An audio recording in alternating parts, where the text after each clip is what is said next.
Welcome to Hope Now, not only weekends, a Hope Church Memphis podcast. Real hope lived out right now. Well, at Hope Church, we have a preaching and teaching team. So we're going to talk a little bit about what is a preaching and teaching team and why we have it, and how did it extend beyond just the stage in general. You know, Acts 22 is a beautiful story of the Apostle Paul being persecuted, as he knew he would be in chapter 21, going back to Jerusalem. And so he had all of these Jews against him, and he was speaking in Aramaic, and the Jews were just vociferous against persecuting him. Then he started speaking in Hebrew. And when they heard him in Hebrew, they said, "Oh, well, wait a minute, this, okay." And it immediately, the text says, divided the crowd. And now 100% were against him. And now all of a sudden he had these other advocates just because he spoke a language they understood. And I think a preaching team does just that. It speaks a different language of different personalities where people are in a particular congregation. I think that is huge. Going back to the illustration, one of the things that being on a diverse preaching team, when I come up with illustrations, I've learned now over time by just developing in this, that my illustrations only hit a small audience, right? Like, what show did I grow up watching? What cereal did I have in my, what smell did I have when I was getting ready Sunday mornings? Like, the whole bit changed. And so, like, things that I assume that everybody else should know doesn't always present that same picture when I'm trying to give that illustration. And Scripture's really good about giving us illustrations, but we don't always know the context of the culture.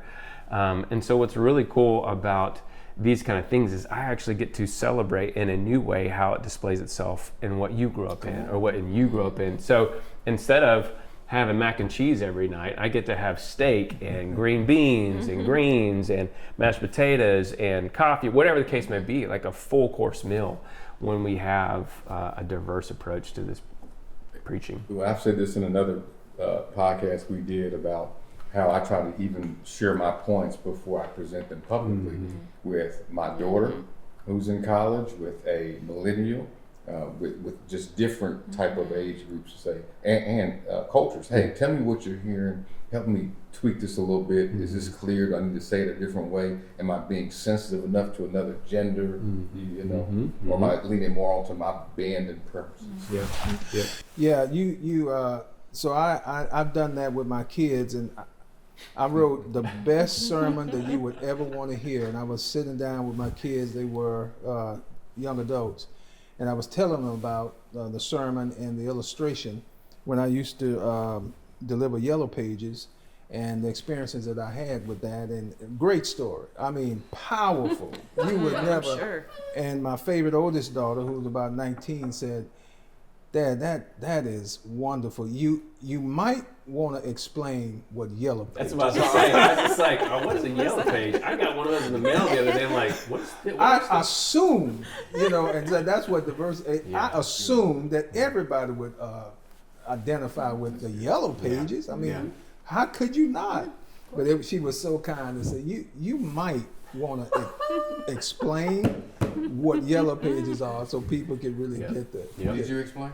I did, and I let's look it up. I mean, and then it was, hold up, you mean to tell me that everybody's phone number and address was in a phone book? Yes, that's right.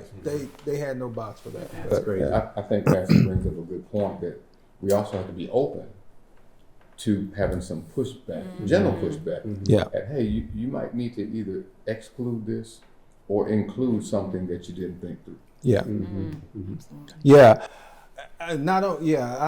would say that's a very important. We have a creative design team, and we do that with each other.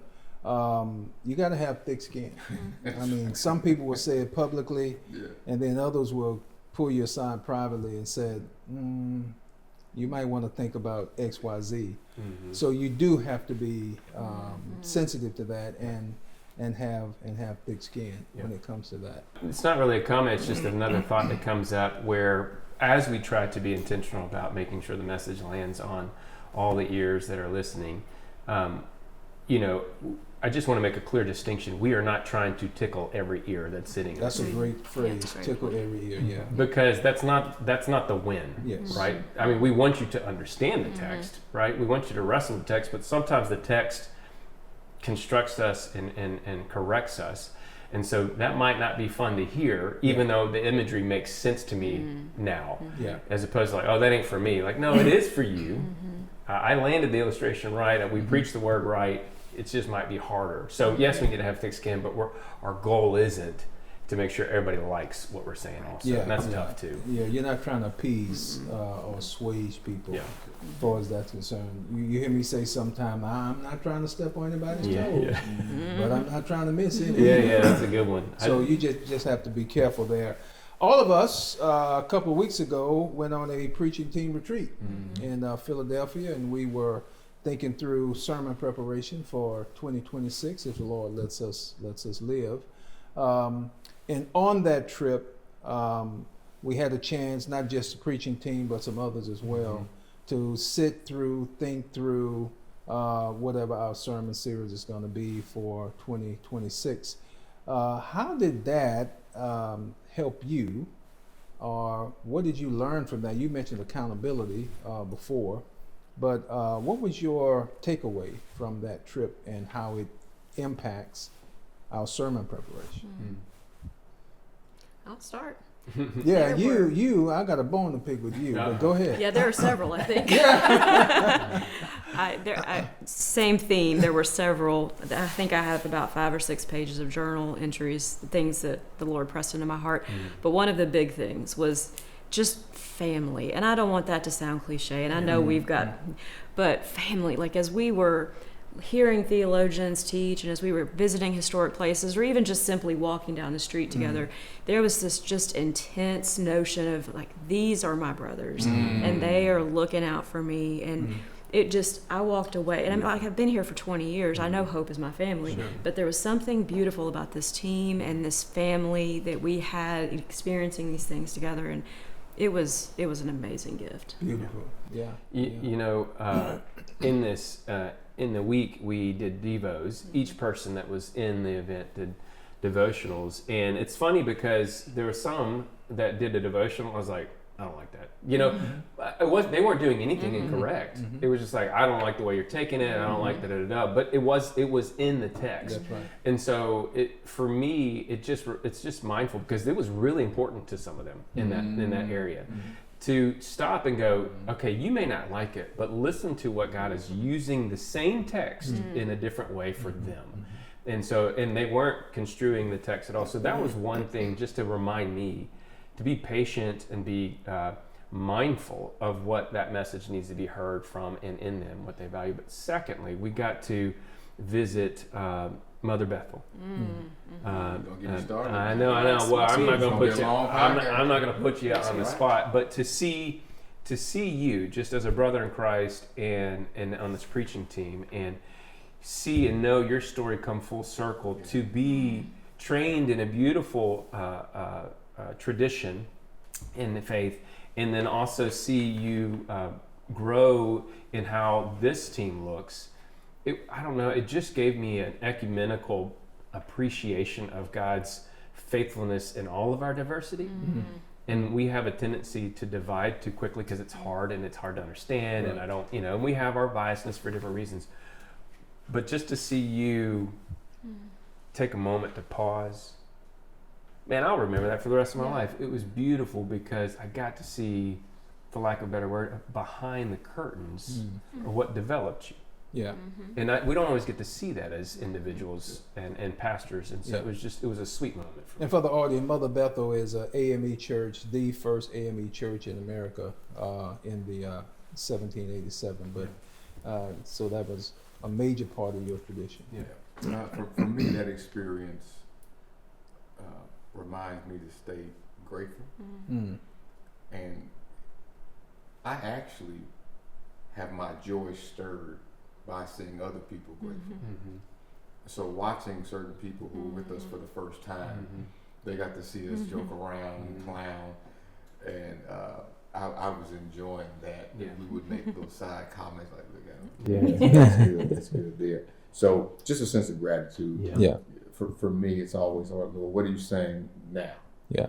Or what needs to be remembered that I have forgotten? What needs to be, as we say a lot, stirred.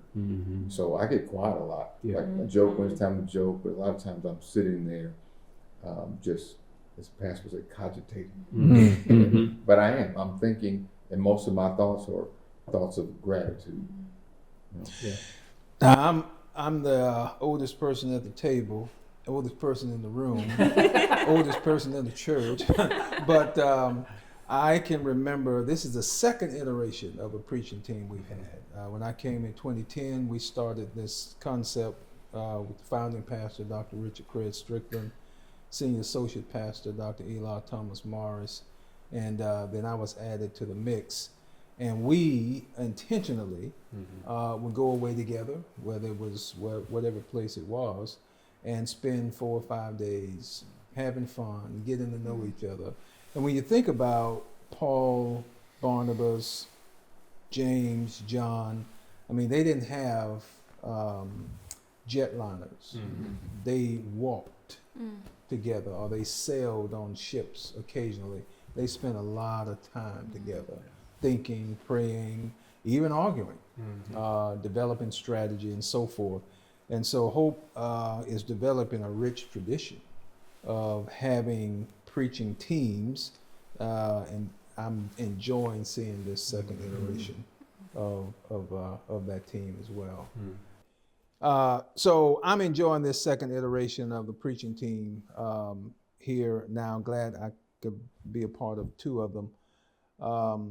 It's something you said when you heard preaching team going on a retreat. What did you say? Yes, I was a member of the congregation at this point. It was probably not long after you had come on board. And I don't remember in what context, but I heard that the preaching teaching team was taking a retreat. And the image that immediately came in my mind was the 3 of y'all on like an old tin fishing boat with straw hats and a toolbox just fishing. I don't know where the image came from, but I will never forget it. That is amazing. Well, I'm the only fisherman in that bunch, and we never did that. But it does help us to understand what a retreat is. There is an element of fun, but most of it is planning, preparation, deliberation, debate, and wrestling with subject matter and text to bring back to a creative design team. In that regard, but there is an element of fun, but it's more perspiration. So process. How do we prepare sermons, particularly for such a diverse audience? You have a spiritually diverse audience where people are spiritual infants or babes or children and mature adults. You have a socioeconomic audience and so forth and so on. Talk to me a little bit about process. So for myself, there are several things I have to work through, several different lenses or circles. So I have to work through my own mood as I'm studying the text. Mood, M-O-O-D? Yeah. And how am I feeling right now? Is this the tone that I want to preach a few days from now? Or is this the tone in which I'm experiencing something that happened a couple of days prior? I have to work through all of that. Do I want to, am I trying to make sure that I'm not beating any 1, 2, 3 people up across the stage? Because you don't want this to come across as some personal attack. You want to make sure that it's true to the text. So having to work through all that. And then one is imagery. So when I do word studies and deep dives, I'm wrestling through what is the best image that I can present today to make this point applicable so that we can obey it. Gotcha. How long does it take you to prepare a sermon, typically? If it's a new text, man, it varies. I have been preaching for years now. So my prep time is not as extensive as it used to be. And I have joy doing it. So I do something what I call prep on the go. So my preparation happens in the flow of my life now. There used to be, I was old school, and the way I was taught was your whole Saturday was developed, was dedicated to that one day. I did every sermon by handwriting everything word for word on a long yellow manila pad. I thought that if you used the iPad or some technology up there, you were going to hell. I didn't think that. I just thought that something was wrong with it. But the hours have been cut down because I have more joy in the prep time. But what would you distill it to?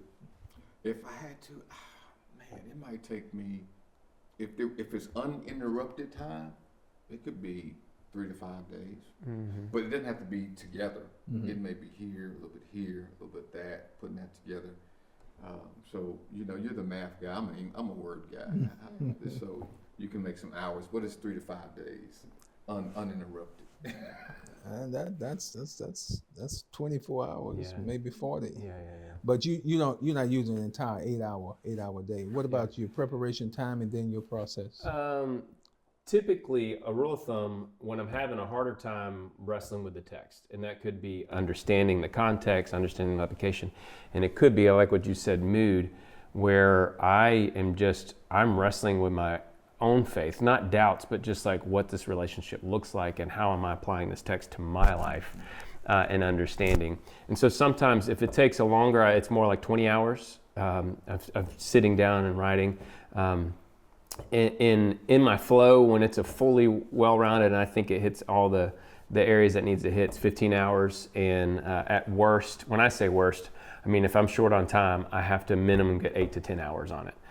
Because that's reading the text, that's writing down the illustrations. But when getting into the process, one of the things that I adopted, it could be my personality, but also seeing it under Pastor Eli, is he would prepare his sermons in public, right? He'd go to Oak Court Mall and sit down and just be with the people. And so for me, if I'm having a hard time with it too, I will go grab some lunch with some people and intentionally and unintentionally, a part of it's just the job of caring for people, being a shepherd. And so I'm thinking, how does this text speak to them? Not necessarily speak to me. How does this text speak to the individual who is not in a relationship and doesn't know where they're going in life? How does it speak to when we have family worship? A kid who hears this element of truth, how does it speak? So I visualize the people that I know in the church family and walk through and going, can this illustration or this point bring illumination and care to them in each stage? And so sometimes you'll see, I'll work through a point and just simplify it. But so that all of those circles could understand it. But if you're a mature Christian, you could elevate it to more theological terms and wrestle with it. And if you're new to the faith, you can understand the application and truth to it too. And so that's what takes the most time for me, is making sure I'm not isolating our congregation to one group of people hearing it, but by God's grace, everybody that can hear it, be present for it. What's your preparation and process? Typically, how long does it take you to prepare a sermon, and what's the process? Well, let's keep in mind, to this point, I have understand. preached at the Stirring once and on the main platform once. And so, interestingly, one of the biggest things I wrestled with going into the Stirring the first time was I'm relatively fresh out of seminary, and they teach you one way to do this in seminary. And I openly said I had 3 different sermons for the Stirring. I wrote 2, tossed 2, and went with her. And I think the biggest thing that I wrestled with was this idea, you were really great in this. You even said, what they taught you in seminary, that way to write it really isn't what the Stirring crowd needs to hear. And so it took me a very long time, weeks, to really wrestle with the text, and I hate to say this, but almost throw out a lot of what I had learned in the method of writing it in seminary, and really prayerfully get down to the heart of the people that I knew in the Stirring and the congregation and what they needed and the way that would speak to them. Yeah. And so that took a very long time. Now, on the other side, when I was given the opportunity to preach from the platform, I was able to take a good bit of what I had prepared at the Stirring and just slightly edit it a little bit. And so that didn't take nearly as long. That was still a long time, week or 2. But I say that because I am still very new. And so it still takes me a very long time to wrestle with the text. And I love the point of being among the people. That's how I think clearly, like to be in the coffee shops and the spaces. But I also find great comfort in my books. Yeah. And so I love to have these books stacked all around in my program on my computer with even more books. And so for me, there's still the space of learning how to best prep, which works. As encouragement, and I'm going to let Pastor speak to this in a second, but I want to piggyback on something else. As an encouragement and discouragement, or not to discourage, discouragement for me, but encouragement for all of us.